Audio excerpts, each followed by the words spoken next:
दिल्ली की पुरानी colony कुम्भरा road पर एक इमारत थी, रामनिवास अपार्टमेंट। यह इमारत बाकी इमारतों जैसी ही थी, सिवाय एक फ्लैट के नंबर 84। न उस फ्लैट में कोई आता था, न जाता, और न ही वहां कोई किराएदार रहा था बीते 35 वर्षों से। लेकिन फिर भी कॉलोनी के वॉचमैन माधव हर महीने की 13 तारीख को एक अजीब सी बात नोट करता था। 84 नंबर फ्लैट के लेटर बॉक्स में एक चिट्ठी पड़ती थी। वह चिट्ठी कभी डाकिये द्वारा नहीं लाई जाती थी, और हर बार उस पर मोटे काले अक्षरों में सिर्फ एक ही बात लिखी होती, वो लौट आया है। कॉलोनी वाले इस फ्लैट के पास से भी नहीं गुजरते थे।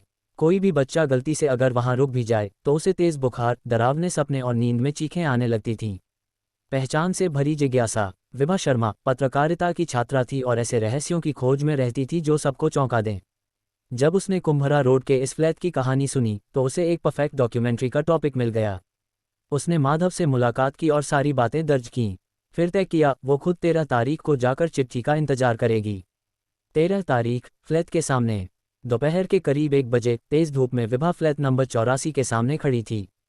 चारों तरफ खामोशी थी, जैसे वक्त थम गया हो। लोग बालकनी से झांक रहे थे लेकिन किसी की हिम्मत नहीं हो रही थी उसे रोकने की। दोपहर के 1:13 पर बिना किसी के दिखे एक कागज उसके सामने गिरा। वही लिफाफा। उस पर लिखा था, अगर तुमने दरवाज़ा खोला तो कहानी फिर से शुरू होगी। विभा ने हल्की सी हंसी के साथ कैमरा ऑन किया और कहा, चलो देखते हैं क्या है इस फ्लैट में। शायद कुछ नहीं, या शायद कुछ बहुत बड़ा। दरवाज़ा खुला, पर पीछे बंद हुआ। दरवाज़ा पुराना था लेकिन खुद ब खुद खुल गया, जैसे उसे किसी ने अंदर बुलाया हो। कमरे के अंदर सिर्फ एक टेबल, एक कुर्सी और एक दीवार घड़ी थी जो बंद पड़ी थी, ठीक दोपहर के 1:13 पर। जैसे ही विभा ने अंदर कदम रखा, दरवाज़ा पीछे से खटाक की आवाज़ के साथ बंद हो गया। वो पलटी, अब कोई भी दरवाज़ा नहीं था। जहां दरवाज़ा था अब वहां बस दीवार थी। दूसरी चिट्ठी। टेबल पर अब एक और लिफाफा रखा था। इस बार उस पर लिखा था, विभा तुम्हारा इंटरव्यू शुरू होता है। वो चौंकी, इंटरव्यू? किसका? क्यों? अचानक दीवारों पर पुराने अखबार उभरने लगे।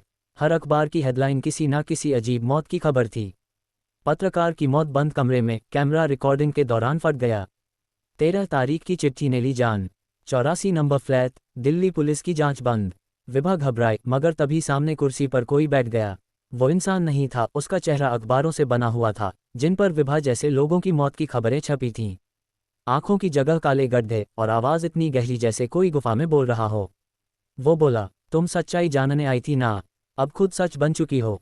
अगली चिट्ठी तुम्हारे नाम से जाएगी। कैमरे की रिकॉर्डिंग। विभा का कैमरा अब खुद ही रिकॉर्ड कर रहा था।